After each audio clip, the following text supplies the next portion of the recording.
Pada awal dekade 80-an, bagi orang lain masa itu mungkin biasa saja. Tetapi bagi saya, disitulah kaca kepercayaan pertama kali retak. Bukan pecah seketika, bukan runtuh dengan suara keras. Hanya retak kecil yang nyaris tak terlihat, lalu pelan-pelan melebar, menggerogoti keyakinan dan mengguncang rumah tangga yang saya bangun dengan iman, kerja, dan kesabaran. Setiap pagi, Limbuk berangkat ke pasar gede bersama Lasmi, pembantu kami. Semua tampak wajar. Seorang istri pergi belanja, rumah menunggu sayur hangat, anak-anak menunggu pagi berjalan seperti biasa. Namun dari kewajaran itulah keganjilan mulai tumbuh. Waktu belanja terasa terlalu lama untuk sekadar membeli kebutuhan rumah.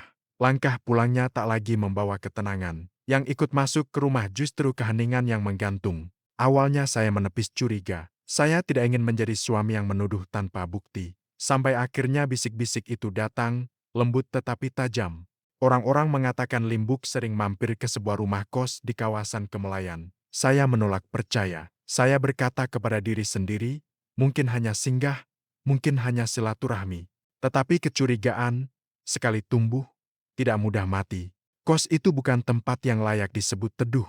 Dindingnya kusam, catnya mengelupas, udaranya lembab, dan aromanya campur aduk antara rokok basi dan hidup yang lama tenggelam dalam kebiasaan kotor. Penghuninya seorang lelaki bernama Gembel. Ia hidup dari dunia yang tidak mengenal kehormatan, gigolo, penjudi, penjual film biru bajakan. Ia tahu cara membungkus kebusukan dengan perhatian, tahu cara membuat perempuan merasa istimewa, padahal sesungguhnya hanya sedang dijadikan mangsa. Saat kabar itu sampai ke telinga saya masih menyangkal. Bagaimana mungkin? Limbuk adalah istri saya, ibu dari anak-anak saya. Perempuan yang berdiri di samping saya dalam 2 malam. Perempuan yang saya kira masih tahu jalan pulang. Namun waktu pelan-pelan membuka tabirnya sendiri. Limbuk mulai semakin sering pergi ke kos itu. Awalnya bersama Lasmi, lalu sendirian, pagi, siang, sore, setiap ada celah.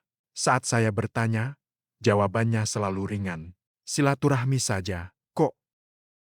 Tetapi mata seorang suami tidak mudah dibohongi. Sorot matanya tak lagi sama. Ada keruh yang ia sembunyikan. Ada sesuatu yang asing, yang tidak pernah saya kenal sebelumnya. Bahkan jajanan pasar pun mulai berubah makna. Klepon, lemper, serabi yang dulu terasa akrab sebagai bagian rumah kini seperti membawa aroma dari dunia lain, dunia yang diam-diam sedang merenggut istri saya.